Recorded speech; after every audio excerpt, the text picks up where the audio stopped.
요한계시록이 어려운 것 중에 하나가 시제가 자꾸 과거, 현재, 미래로 이렇게 예수님의 뭐라고 그럴까, 재림을 중심으로 앞과 뒤가 자꾸 왔다 갔다 하기 때문에 이게 재림 이전의 사건인가 아니면 재림 이후의 사건인가에 대해 우리가 상당히 헷갈릴 수 있는 부분입니다. 그래서 요한계시록은 전문적으로 이렇게 펼쳐서 보지 않고 부분적으로 보면 이게 어느 시기를 이야기하는지 도저히 알 수 없게 되어 있습니다. 우리가 11장 15절에 일곱째 나팔 소리와 함께 예수님께서 재림하신 사건이 있고 12장과 13장은 바로 예수님 재림 이전에 있을 사건들을 기록해 놓은 건데 이후의 사건으로 보면 도저히 이해가 안 되는 장면들이 계속 연출되고 있습니다. 그래서 예수님의 재림 이전에 있을 사건들을 바로 직전에 있을 사건들을 요약해 놓은 것이 12장과 13장의 내용인데 지난주에 제가 그랬죠. 12장에 나오는 것은 굉장히 중요하다. 왜냐하면 이단에서 많이 인용하고 있기 때문에 중요한데요. 특별히 12장에 나오는 여자는 교회를 의미하고, 그리고 아이는 예수님을 의미하고, 그리고 용은 사탄을 의미한다, 그렇게 말씀을 드렸습니다. 자, 가장 중요한 것이 5절 말씀인데 오늘 5절 말씀을 보면 이렇습니다. 여자가 아들을 낳으니, 자, 이 여자가 교회라고 그랬죠. 자, 그 전에 여자가 아들을 낳았어요. 이는 장차 철장으로 만국을 다스릴 남자라. 시편에서 예언된 그대로예요. 메시아에 대한 예언된 그 아이를 하나님 앞과 그 보좌 앞으로 올려가더라. 언제 올려갔죠? 예수님이 부활하셔서 승천하셨죠. 그 장면을 말씀하고 있는 거죠. 자, 그때 그 올려가는 장면을, 그러니까 5절을 좀 구체적으로 그 올려갔을 때 무슨 사건이 있었는가를 구체적으로 설명해 내는 것이 7절부터 12절까지예요. 자, 그때를 어떻게 해석해야 되느냐? 자, 12장 5절이 너무 중요해서 이것을 확대 해석한 내용이 7절부터 12절이다, 이렇게 보시면 되는데, 그러니까 사탄은 큰 권세와 능력을 가지고 예수님을 공격하려 했지만 실패했죠. 그래서 예수님은 죽음과 부활을 통하여 사탄에게 결정적인 패배를 안겼어요. 그래서 사탄을 정복했습니다. 예수님은 하나님의 보좌 우편에 앉아 이제 만왕의 왕으로 취임하셨습니다. 자, 여기까지 발생한 영적 전쟁의 실제는 우리는 알 수 없으나 천상의 세계에서는 그것을 어떻게 해결했는가를 7절에서 12절에 기록되어 있는 거예요. 그때 천상에서는 미가엘과 사탄이 전쟁을 벌였다, 이렇게 보는 거죠. 그래서 그 전쟁을 묘사하고 있어요. 자, 여기에서 미가엘은 천사장이고, 미가엘의 사자들이란 선한 천사를 의미하고, 미가엘을 따르는 하나님의 주권 아래에 있는 천사들이고, 용은 사탄이고, 용의 사자들은 용과 함께 타락한 천사들을 의미한다는 것을 우리는 쉽게 알 수 있어요. 왜 쉽게 알 수 있느냐? 자, 다니엘서 10장을 펴보세요. 다니엘서 10장.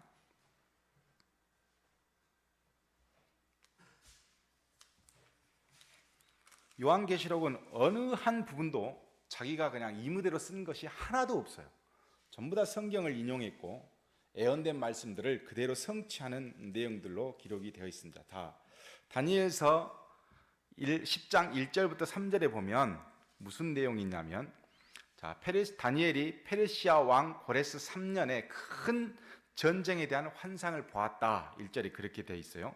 자, 그때 2절에 보면 다니엘이 새 이래 동안을 슬퍼하며 새 이래에 차기까지 좋은 떡을 먹지 아니하고 고기와 포도주에 입에 대지 아니하고 기름진 것도 바르지 않고, 자, 그렇게 기록이 되어 있어요. 자, 10절 4절부터 9절까지는 다니엘이 히데겔 강가에 있을 때 큰 환상을 보여줍니다. 자, 다니엘이 그러고 있을 때 하나님이 첫째 달 24일에 내가 히데겔이라 하는 큰 강가에 있었는데 그때 내가 눈을 들어 바라본 즉 한 사람이 세마포 옷을 입었고 허리에는 우바스 순금띠를 띠었고. 자, 여기서부터 9절까지는 우리가 요한계시록 1장 들어갔었을 때 요한계시록 1장에서 요한이 예수님의 모습을 보고 기록한 내용과 똑같아요. 그러니까 여기에서 다니엘이 만난 그 세마포 옷을 입고 있는 분은 누구냐면 예수님이에요. 그러니까 요한도 똑같이 예수님을 바라본 거예요. 그러니까 이것을 요한계시록 1장을 해석하려면 다니엘 10장 4절부터 9절까지를 읽어내면 똑같이 해석이 돼요. 이분은 예수님이다. 이렇게 딱 끝나버렸어요. 자, 10절부터 12절 말씀해 보면 한 손이 있어 나를 어루만지고 내가 떨었더니 한 손이, 근데 제일 마지막에 보면 9절 제일 마지막에 보면 예수님을 만나서 음성을 들었을 때 다니엘이 잠들어 버렸어요. 잠들었으니라 이렇게 이야기하죠. 제일 끝에. 근데 10절에 가서 한 손이 자기를 깨웠어. 어루만졌어. 여기가 10절부터 12절까지는 누구냐면 가브리엘 천사예요. 자, 계속 그렇게 이야기하죠. 내가 11절에 내가 내게 이르는 말을 깨닫고 있어 서라. 내가 내게 보내심을 받았느니라. 내가 내게 보내심을, 누가 보내셨어요? 하나님이 보내셨죠.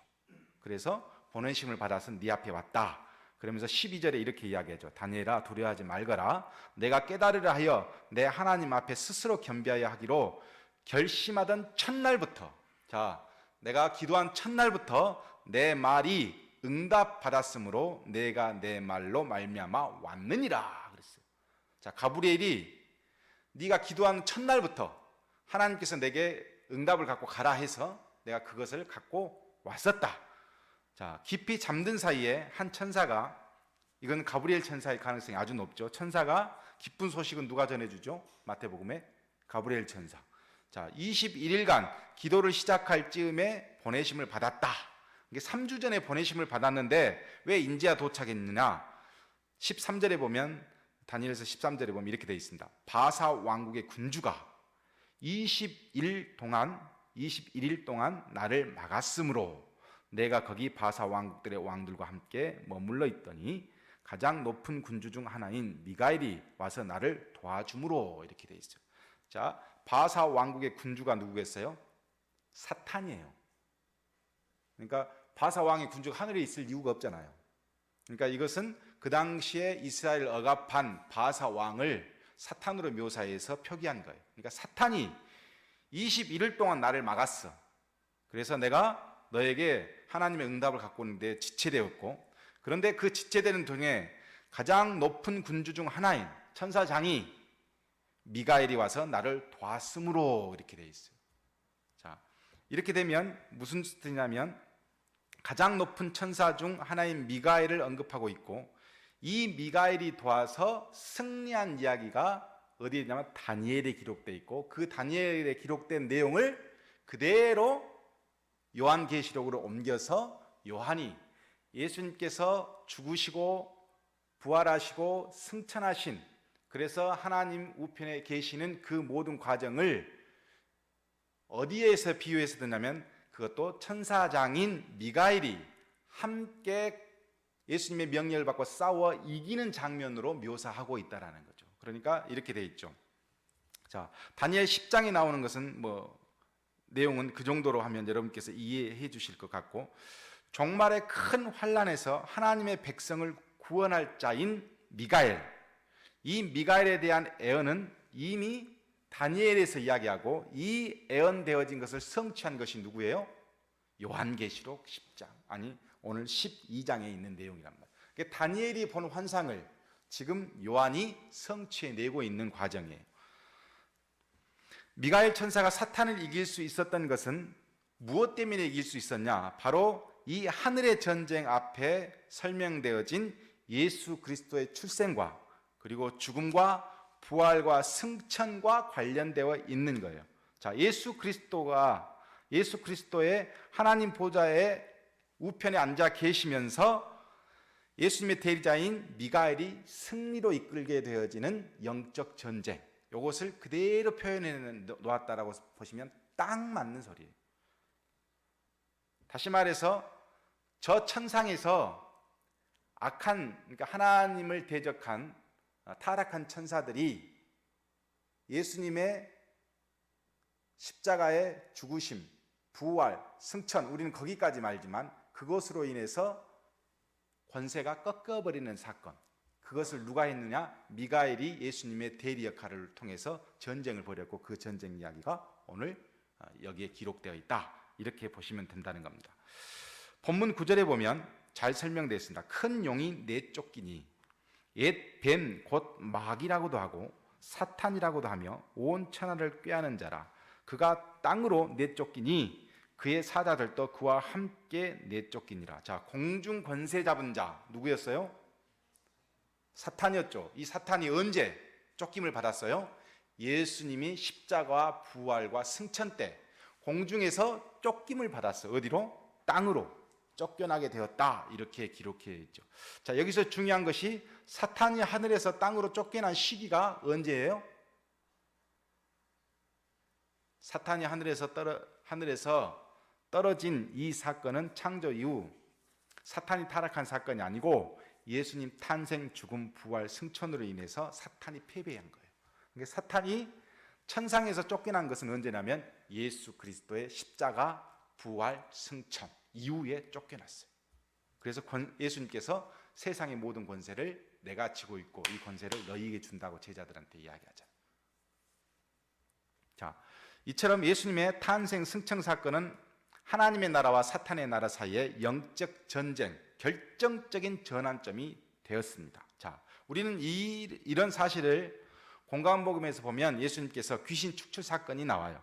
그때 예수님께서 보면 공생의 기간 동안 40일 금식하셨을 때 사탄이 와서 시험을 합니다. 그때 예수님께서 물리치셨죠.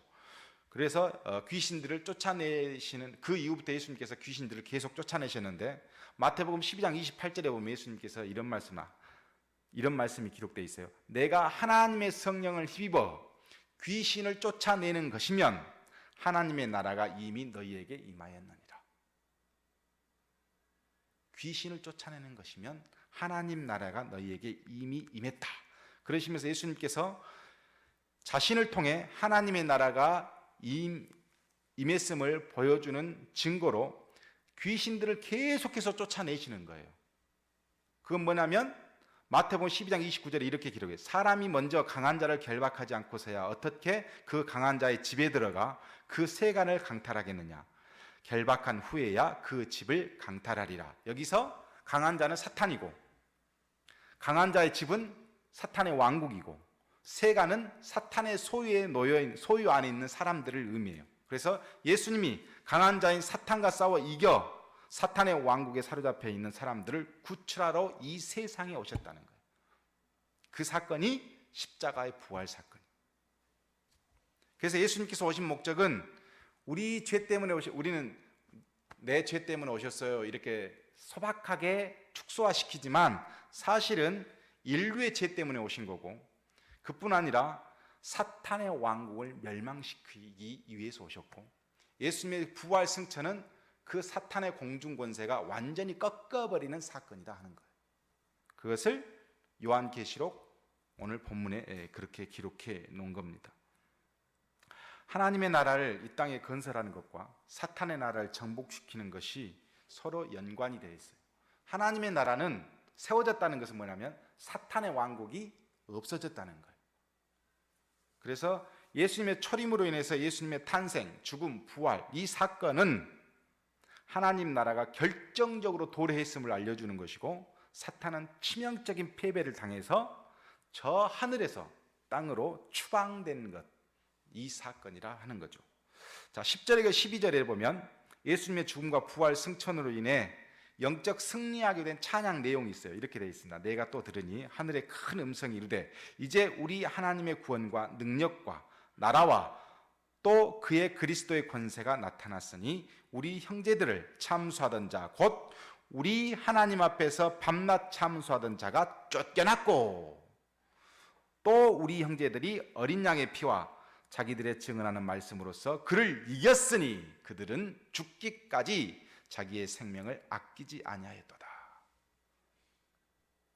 그렇다면 하늘에서 땅으로 쫓겨난 용이 어떻게 될까요?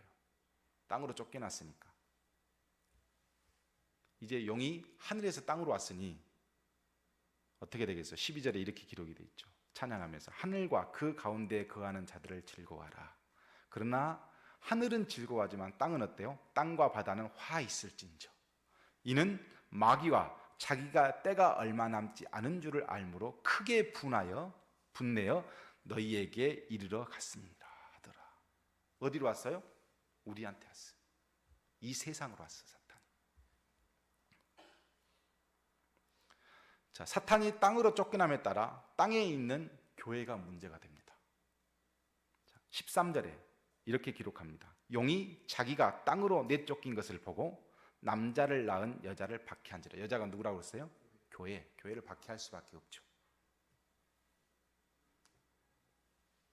용이 남자를 낳은 아이를 박해한다는 이야기는 사탄이 교회를 박해한다는 이야기죠. 그리스도를 낳기 이전의 교회를 뭐라고 그랬죠?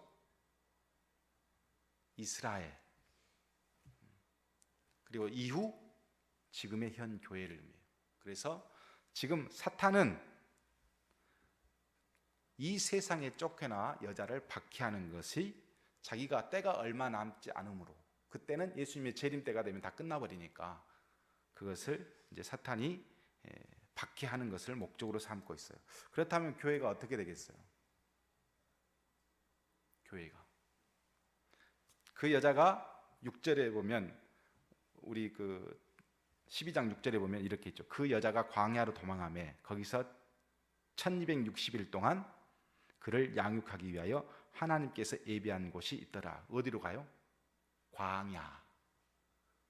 거기서 1260일, 여기는 환난 기간이라고 그랬죠.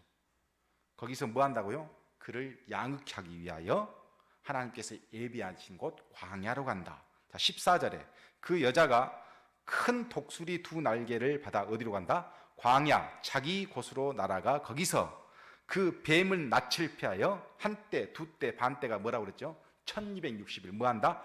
양육받는다 그랬어요. 자, 교회는 사탄의 박해를 받지만 하나님의 교회를 3년 반 동안 광야에서 보호하시고 거기에서 양육한다 그렇게 했어요. 자, 우리는 광야에 대한 이미지가 너무 뚜렷하죠. 어디에서 왔어요? 애굽 땅에서 홍해를 건너 어디로 가죠? 가나안 땅으로 가는데 광야에 갔단 말이에요. 자, 이 광야가 저주가 아니에요. 그렇죠? 이 광야가 뭐하냐? 이 광야에서 우리는 양육되어지고 하나님의 보호를 받는 거예요. 광야는 교회로 보면 세상을 의미하겠죠. 이 세상에서 우리는 사탄의 공격을 받을 수밖에 없어요. 왜? 사탄이 위에서 내려왔으니까. 내려와서 자기 때가 다 된 줄 알고 계속해서 공격하죠. 그래서 우리는 무방비 상태로 있어요. 그러니까 이 사탄이 교회를 계속 공격하는 거죠. 그래서 하나님은 광야라는 곳에서 양육하고 보호하시는 장치를 해놓으십니다.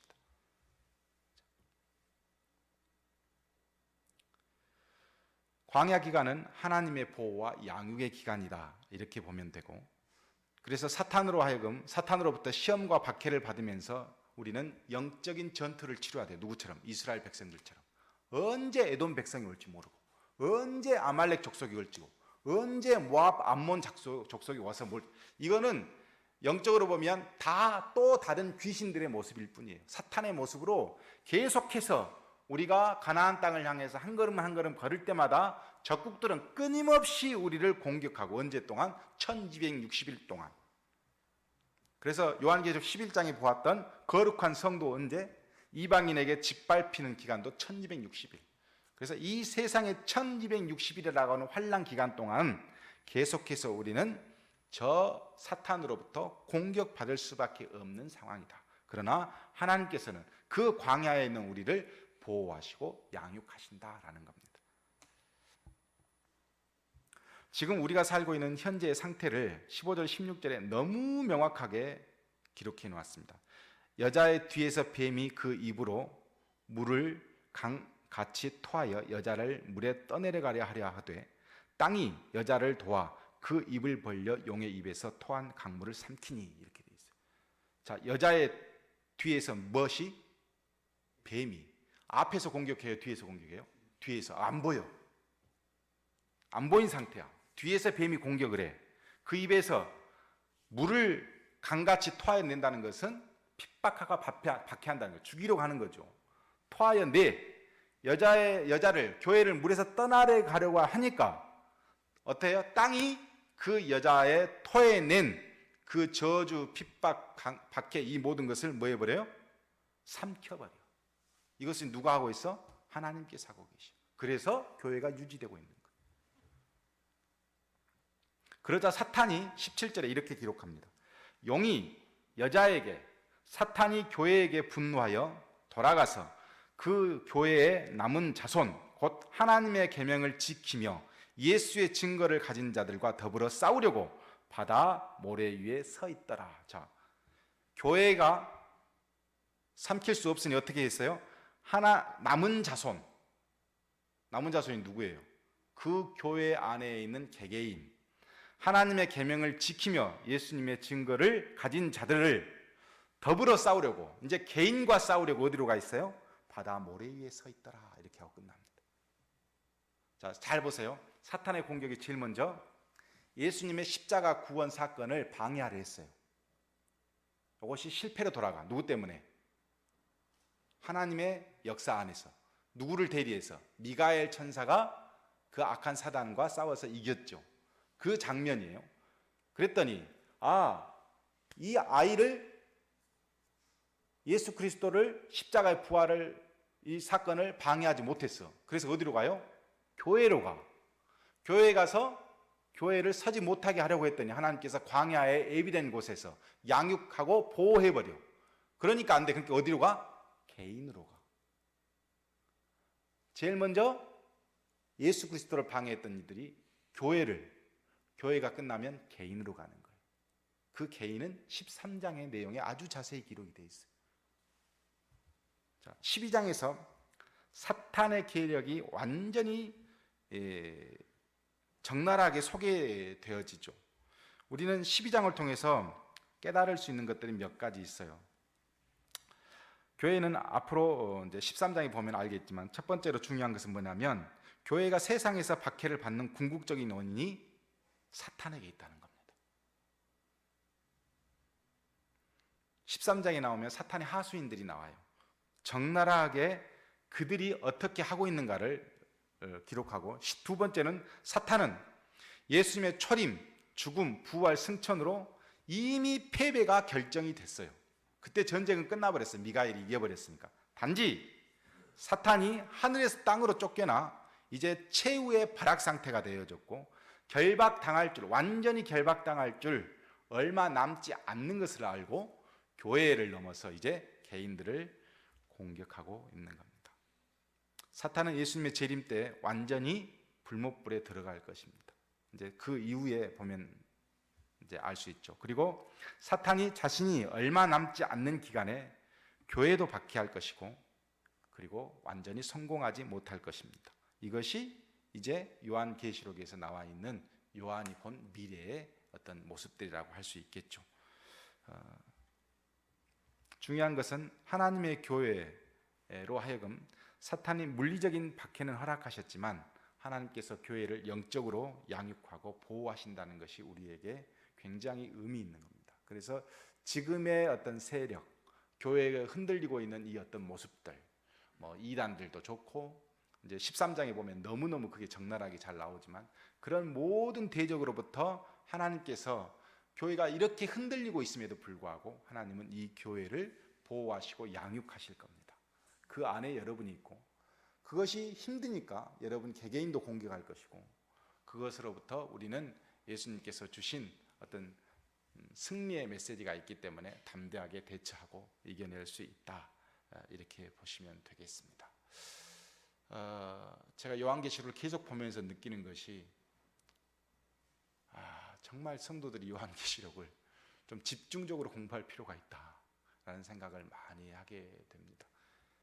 그래서 고민하고 있고, 그래서 요한계시록 끝날 정도 되면 제가 책을 써서 다시 여러분에게 한 곳씩 나눠주고, 그리고 요한계시록을 다시 한번 이야기해 볼까 그 생각도 하고 있습니다. 박해 기간입니다. 교회도 박해하고 있고 우리도 박해를 받습니다. 그러나 담대하게 이겨내실 수 있기를 부탁드립니다.